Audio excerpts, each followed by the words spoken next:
ओम शांति। आज की मुरली 26/8/2023। मीठे बच्चे, तुम्हें नशा होना चाहिए कि हमारी तकदीर स्वयं बाप ने जगाई है। अभी हम भारत की सोई ही तकदीर जगाने के निमित्त बने हैं। प्रश्न है कि निरंतर खुशी में खग्गियाँ कौन मारते हैं। उत्तर है, जो दिन रात अपने को सेवा में बिजी रखते हैं, जो कभी भी माता पिता से रूठते नहीं हैं। अगर किसी भी बात में आपस में या माता पिता से रूठ जाते हैं, पढ़ाई छोड़ देते हैं, तो खुशी में खग्गियाँ नहीं मार सकते। माया उनको थप्पड़ मार देती है। जो सबको हंसाने वाले हैं, मैं कभी भी किसी से रूठ नहीं सकते। आज का गीत बजा है, आने वाले कल की तुम तकदीर हो। ओम शांति। बाप बैठ बच्चों को समझाते हैं, पतित पावन है ही सतगुरु। सतगुरु की भेंट में झूठे भी जरूर हैं। जैसे गाया जाता है, झूठी माया झूठी काया। सतयुग में ऐसे नहीं कहेंगे, उसका नाम ही है सचखंड। भारत सचखंड था। सचखंड नाम क्यों पड़ा? क्योंकि बेहद के बाप की ये जन्मभूमि है। ये बात और कोई की बुद्धि में नहीं है कि परमपिता परमात्मा को ट्रुथ अर्थात सत्य कहते हैं और भारत उनकी जन्मभूमि है। बाप आकर ये समझाते हैं कि भारत वास्तव में स्वर्ग था, अब तो नरक है। मैं भारत को स्वर्ग बनाने आता हूँ। अभी तुम जानते हो कि बरोबर पहले फॉरेनर्स का राज था, तब भी नरक था। अभी तो और ही रोरब नरक है। आपस में कितना मतभेद में आकर लड़ते हैं। भाषाओं पर कितनी फ्रैक्शन पड़ गई है। गपोड़े मारते रहते हैं। हम सब एक ही हैं। वास्तव में इतने सब मनुष्य ब्रदरहुड हैं। कोई मतभेद नहीं होना चाहिए। धर्मों में भी मतभेद नहीं होना चाहिए, परंतु कितना मतभेद है। अभी तो भाषाओं का भी मतभेद हो गया है। भावी ड्रामा की भारत रौरव नर्क बन गया है। कितनी आपस में दुश्मनी है। कौरवों और पांडवों की लड़ाई तो लगी नहीं। पांडव तो तुम यहाँ बैठे हो। तुम सच्चे सच्चे ब्राह्मण कुलभूषण भारत की तकदीर हो। तुम्हारा नाम कितना अच्छा है, सुदर्शन चक्रधारी, त्रिनेत्री, त्रिकालदर्शी। त्रिमूर्ति शिव बाबा तुम्हें ब्रह्मा द्वारा त्रिकालदर्शी बनाते हैं, तीसरा नेत्र खोलते हैं। तीजरी की कथा अथवा सत्यनारायण की कथा व अमर कथा बात एक ही है। तुम सब भारतवासी अमर कथा सुन रहे हो। जैसे बाप समझते हैं, वैसे तुम बच्चों को भी समझना चाहिए। पूछते हैं, बाबा सर्विस कैसे करें? बाबा ने समझाया, जो ब्राह्मण कुलभूषण मनुष्य को हीरे जैसा बनाते हैं, वह अपने पास बोर्ड लगा दें, शिव बाबा का चित्र लगा हुआ हो। शिव बाबा के चित्र के नीचे लिखना, बेहद के बाप से जन्मसिद्ध अधिकार स्वर्ग की बादशाही कैसे प्राप्त होती है, वह आकर समझो। तो मनुष्य आकर समझेंगे। समझानी तो सहज है। बाप आया है, आकर स्वर्ग बना रहा है।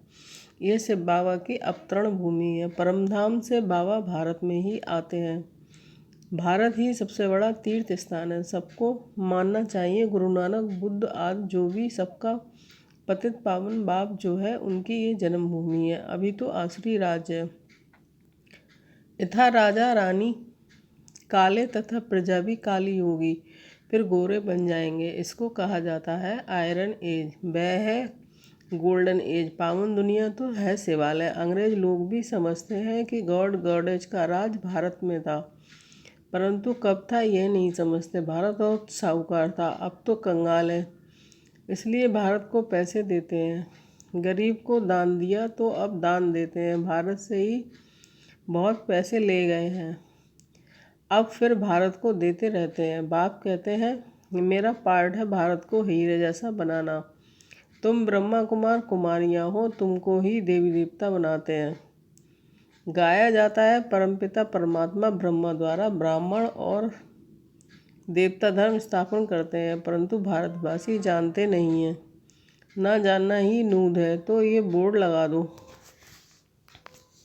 कि लौकिक बाप से जन्म जन्मांतर हद का वर्षा लेते आए हो, अब परलौकिक बाप से आकर स्वर्ग का वर्षा लो। प्रजापिता ब्रह्मा की संतान संगम पर ही होते हैं, तो सभी को ये समझाओ कि तुम प्रजापति ब्रह्मा की औलाद हो और सतयुगी देवी स्वराज्य के हकदार हो। कितनी सहज बातें हैं।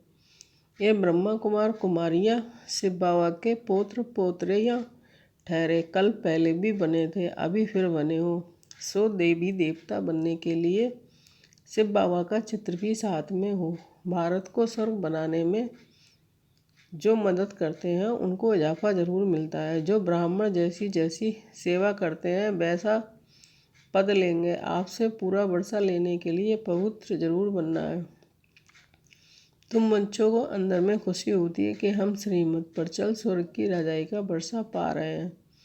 नशा तो जरूर चढ़ना चाहिए। स्वर्ग के मालिक तो सब बनेंगे, परंतु पुरुषार्थ कर अपना उच्च मर्तबा प्राप्त करो। बाप का नाम बाला करो। गाते हैं गुरु का निंदक ठौर न पाए, परंतु उनसे पूछो कौन सी ठौर। अब तो ये सतगुरु गारंटी करते हैं कि मैं आया हूँ तुम सबको वापस ले जाने। तुमको दुखों से छुड़ाए घर वापस ले जाऊंगा। ये बाबा ही कह सकते हैं। गाया हुआ है मच्छरों के सदृश गए। विनाश हुआ तो भवोर को आग लगेगी। ये भी गाया हुआ है कि पांडवों के लाखा भवन को आग लगाई। लाखा भवन था ना, इनका नाम लाखी राज था, तो बरोबर घास लेट ले आए थे जलाने के लिए। प्रैक्टिकल की बातें हैं, आग लगी नहीं, ये तो सिर्फ लिख दिया है। तो तुम बच्चों को कितना फ़ख्र रहना चाहिए, क्योंकि तुम भारत की तकदीर बनाने वाले हो। उन्होंने तो तकदीर को लकीर लगा दी है। अब पैसे सब बाहर से आ रहे हैं। ये रिटर्न सर्विस हो रही है। विराट सामने खड़ा है।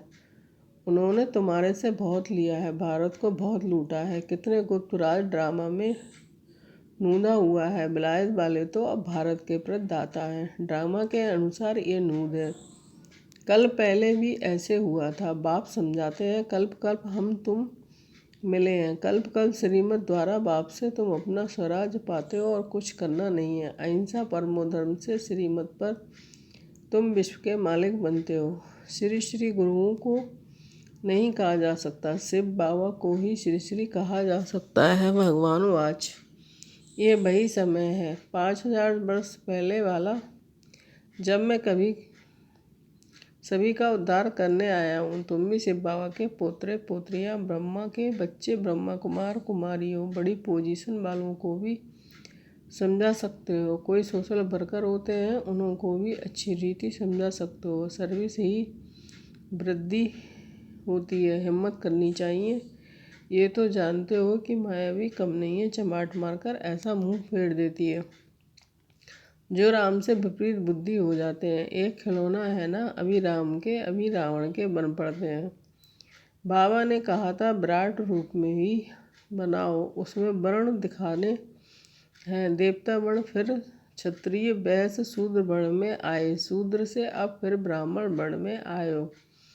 84 का चक्र भारत को ऐसा चलता कि तुम किसको भी ये समझा सकते हो। इसको कहा जाता है सहज राजयोग। तुम राजयोगी राज ऋषि हो, वह हठयोग ऋषि है। तुम अभी श्रीमत पर चल पवित्र बनते हो। सत्य उत्तरेता में है ही संपूर्ण निर्विकारी दुनिया। वहाँ माया होती नहीं। बच्चे जैसे पैदा होने होंगे वैसे होंगे। तुम इस प्रश्न को क्यों करते हो कि बच्चे कैसे पैदा होंगे? पहले वर्षा तो ले लो। रस्म रिवाज जो होगी सो होगी, वह क्यों पूछते हो?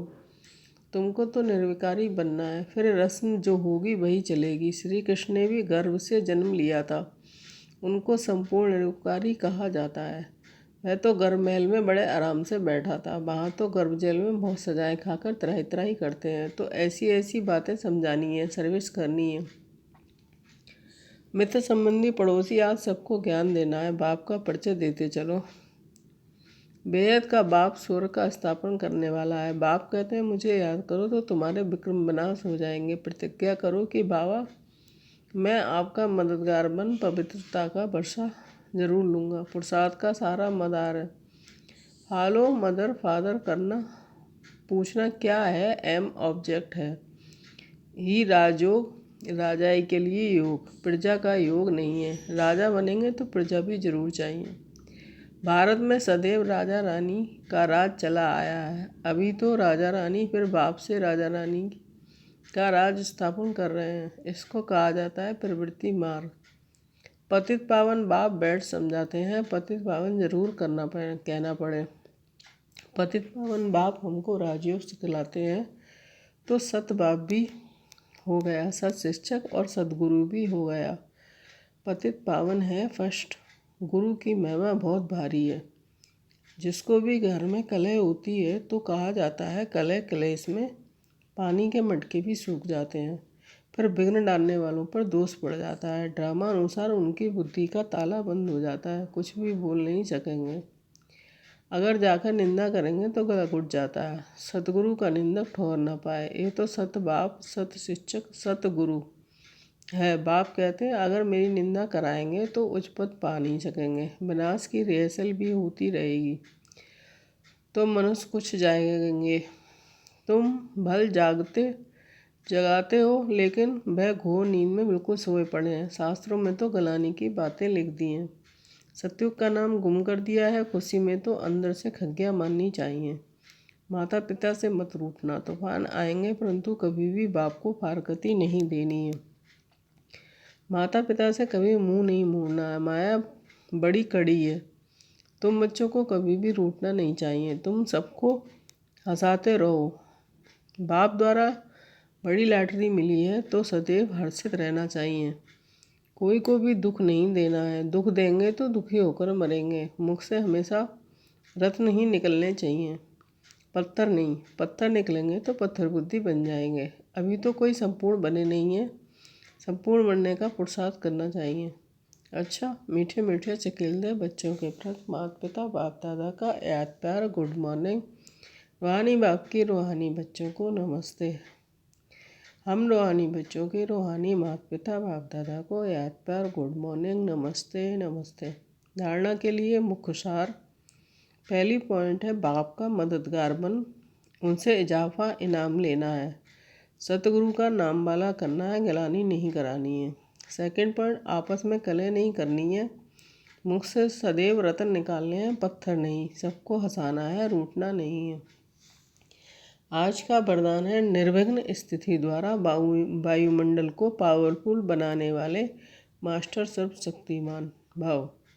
आपकी सेवा है, पहले सोए को निर्विघ्न बनाना है, फिर औरों को निर्विघ्न बनाना। अगर स्वयं ही विघ्नों के बस होते रहेंगे तो अंत में निर्विघ्न नहीं रह सकेंगे। इसलिए बहुत काल की निर्विघ्न स्थिति बनाओ। कमज़ोर आत्माओं को भी बाप द्वारा प्राप्त हुई शक्ति दे शक्तिशाली बनाओ। मास्टर सर्वशक्तिमान हूँ, इस स्थिति का अनुभव करो, तब वायुमंडल पावरफुल बनेगा। जो रॉयल बाप के स्लोगन है, जो रॉयल बाप के बच्चे हैं उनकी हर चलन से रॉयल्टी दिखाई देती है। Om Shanti. Thank you Baba.